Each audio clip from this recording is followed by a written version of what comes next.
Today's story is unbelievable. Nate wants to discuss his wife's departure, hinting at a big secret. Refusing to answer, a cold war erupts between them. On the big day, our chubby friend hired some folks to grab hair from the barber shop. Was a discreet king. He scrubbed away his other look, trying not to leave any traces at the scene. Slipping on gloves, it's time for no trace heist. Driving a stolen car straight to the Rural Credit Union, as if we're shooting a superhero target. An armored car at the ATM, the Division of Labor assembled a bank heist circus. Doug hit the chef security guard harshly, while James jumped into the cabin, controlled another guard, and broke the lock with a pipe.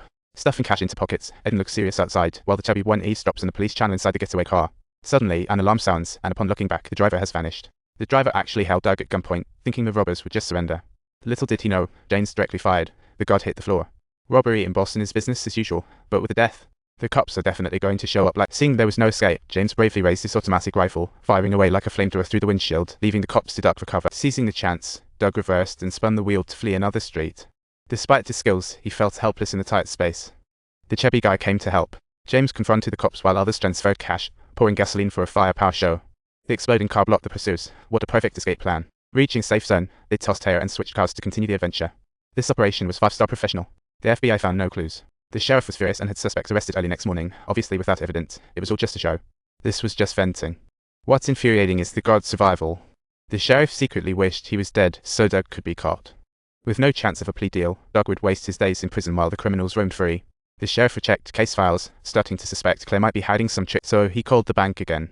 But told Claire resigned, the sheriff felt fire brewing. She could be the insider. He ordered his team to wiretap Claire's phone for clues. Doug realized it was time to back off, giving Claire a fancy adventure necklace, but held his tongue. He wanted to escape with Claire to an unknown place, living their dreamed life, a dream come true. However, Claire hesitated. She read the neighborhood paper, and those little punks who had bothered her got smacked down. The paper mentioned one hurt, culprit unknown, but Claire sensed someone might be in her corner. Doug didn't admit it, but his attitude was clear.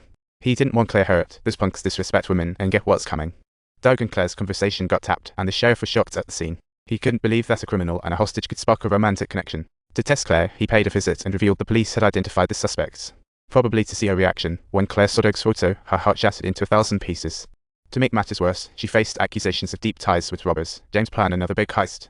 The boss had set everything up, just waiting for Doug's cooperation.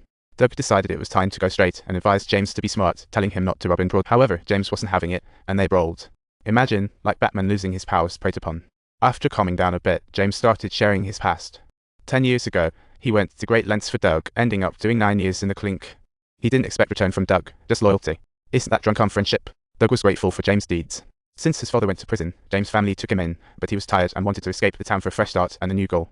He knew staying untouched was hard, so he sought the boss, giving cash as a peace fee. This move was meant to give the boss face, but unexpectedly, the big guy didn't appreciate it, and Doug was burning with rage, cursing that the boss was just an over-the-hill dude. Doug didn't realize the has-been was complex. A decade ago, he forced Doug's mother into addiction, ending in a world-famous tragic fate. Doug naively thought his mother left because of another man, but the boss kept threatening relentlessly.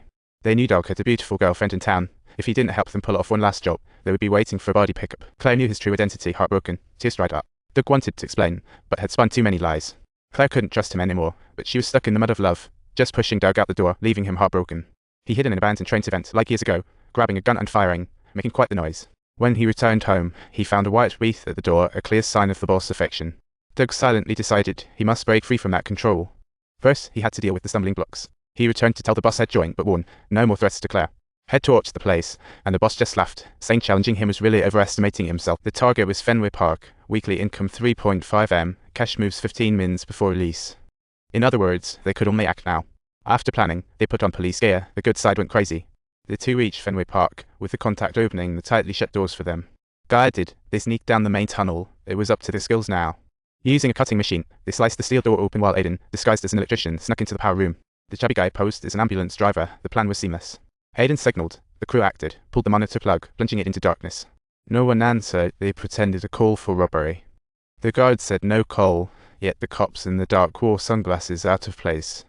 It raised suspicions. Doug ordered them to show ID and lie flat before asking for cops' ID.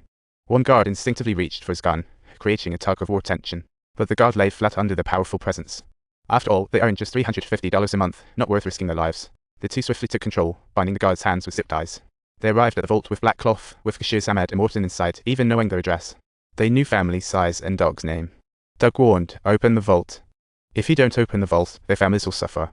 Soon, the door was opened, and Doug confidently stepped inside with his gun.